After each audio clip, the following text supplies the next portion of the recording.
അറബിക്കടലിൽ പാക് തീരത്തോട് ചേർന്ന് നാവിക അഭ്യാസം പ്രഖ്യാപിച്ചുകൊണ്ട് പാകിസ്ഥാൻ രംഗത്ത് വരികയാണ്. മിസൈൽ പരീക്ഷണം നടത്തിയേക്കുമെന്നും റിപ്പോർട്ടുകൾ സൂചിപ്പിക്കുന്നു.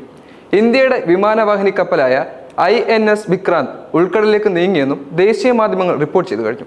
ഇന്ത്യയുടെ നയതന്ത്ര തിരിച്ചടിക്ക് പിന്നാലെ പാകിസ്ഥാനിൽ നിന്നും ദേശീയ സുരക്ഷാ കമ്മിറ്റി യോഗം ചേരുകയും ചെയ്യും. പാക് പ്രധാനമന്ത്രി ഷെയ്ഖ്ബാസ് ഷെരീഫ് വിളിച്ച യോഗത്തിൽ പ്രധാന ക്യാബിനറ്റ് മന്ത്രിമാരും സുരക്ഷാ സേനയിലെ ഉന്നതരും പങ്കെടുക്കും. പഹൽഗാമിൽ ആക്രമണം നടത്തിയ ഭീകരർക്കായി ഊർജിത തിരച്ചിൽ തുടരുകയാണ്. പഹൽഗാം ആക്രമണത്തിന്റെ പശ്ചാത്തലത്തിൽ ജമ്മു കാശ്മീരിൽ സുരക്ഷ വർദ്ധിപ്പിച്ചു. ഇന്നലെ ബരാമുളയിലും കുൽഗാമിയിലും ഭീകരരും സുരക്ഷാ സേനയും തമ്മിൽ ഏറ്റുമുട്ടലുണ്ടായ സാഹചര്യത്തിലാണ് നടപടി.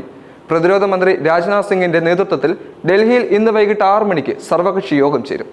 കോൺഗ്രസ് അടക്കം എല്ലാ പ്രതിപക്ഷ പാർട്ടികളിലെയും നേതാക്കളെ യോഗത്തിന് ക്ഷണിച്ചിട്ടുണ്ട്. US സന്ദർശനം വെട്ടിച്ചുരുക്കി തിരിച്ചെത്തിയ രാഹുൽ ഗാന്ധിയും യോഗത്തിൽ പങ്കെടുക്കും.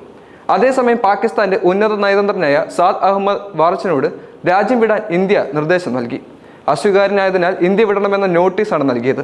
അസ്വീകാര്യർ എന്ന് പ്രഖ്യാപിച്ച പാക് സേന ഉപദേഷ്ടാക്കൾക്കും നോട്ടീസ് നൽകിയിട്ടുണ്ട്. പഹൽഗാം ഭീകരാക്രമണത്തിന് പിന്നാലെ സിന്ധു നദീജല ഉടമ്പടി മരവിപ്പിച്ച ഇന്ത്യൻ നടപടി അപക്വമാണെന്ന് പാകിസ്ഥാൻ മറുപടി നൽകി. പാക് പങ്ക് വ്യക്തമാക്കുന്ന തെളിവ് ഇന്ത്യ ഇതുവരെയും കൈമാറിയില്ല. ഉചിതമായ മറുപടി നൽകണമെന്നും പാക് ഉപപ്രധാനമന്ത്രി ഇഷാഖ് ദാൻ പറഞ്ഞു.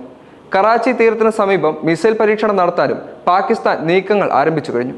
അറബിക്കടലിൽ പാക് തീരത്തോടും ചേർന്ന് നാവിക അഭ്യാസം പ്രഖ്യാപിച്ചിട്ടുണ്ട്. ഇന്ത്യയുടെ വിമാനവാഹിനി കപ്പലായ INS വിക്രാന്ത് ഉൾക്കടലിലേക്ക് നീങ്ങിയെന്ന് റിപ്പോർട്ടുകളുണ്ട്.